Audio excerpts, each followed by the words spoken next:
So, got off the bus, started recording, hacked into my phone, and prevented my video from being saved. So I got to do another video. Alright, they knew I was going to start recording another video again because that's what I always do.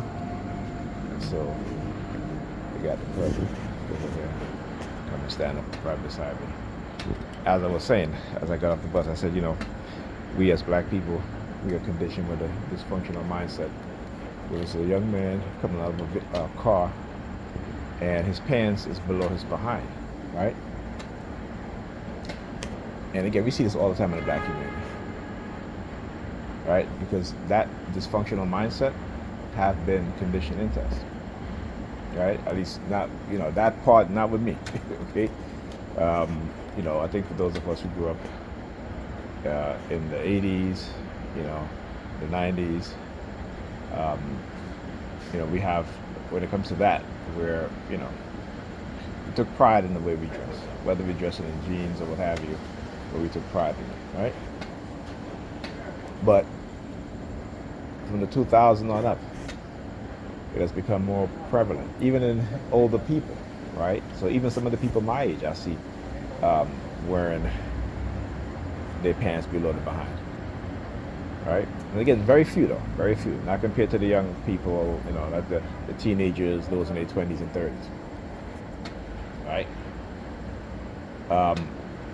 And also I talked about, I've seen Rastafarians, right, wearing with the same mindset of wearing their pants below their behind, right? I mean, you got to take pride in yourself, right? You got to take pride in yourself, and that's something again. I just, I understand our dysfunction, the conditioning that's been done within our minds, and like I said, there isn't enough older black men and women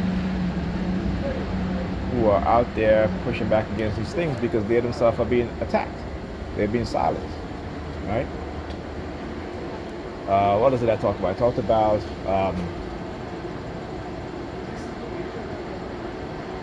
how I've seen black women dressed up, going out with their boyfriends, what have you, and these guys are walking with these women who are dressed to the T,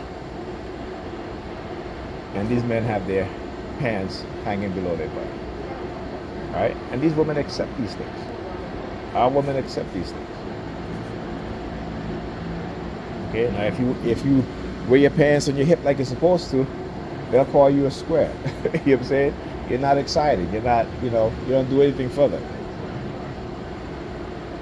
All right, and we don't even wonder, for the most part, most of us, where this sort of mindset comes from.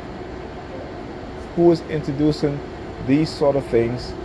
Well, we know, again, they'll always send a conditioned black mind to do it, or a conditioned European mind to do it, right?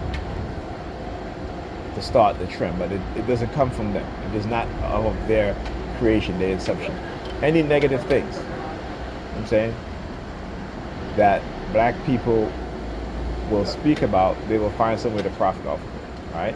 Or they will condition a black person to start some trend that negatively impact black people. Right? This is why look at hip hop as a classic example, right? These young men were talking about the stuff that they were experiencing, but then you also had other rappers who were talking about positive knowledge, right? They had rappers that were talking about, having a good time, having fun, So we had a mixture of music. In hip hop, you had what they label as gangster rap, but I call it reality rap. You had rappers who were talking about knowledge of self, and then you had rappers, the Will Smiths, Will Smith, Jazzy Jeff, De La Soul, the rapper Kwame, right? But now you're only getting one kind of rap music, and it's all sexualized. It's all, violence.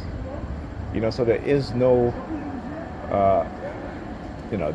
there is no balance. I would say, as you know, there is no balance in the music.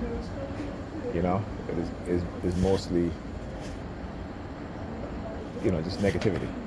All right, so I'll take you guys in the next video.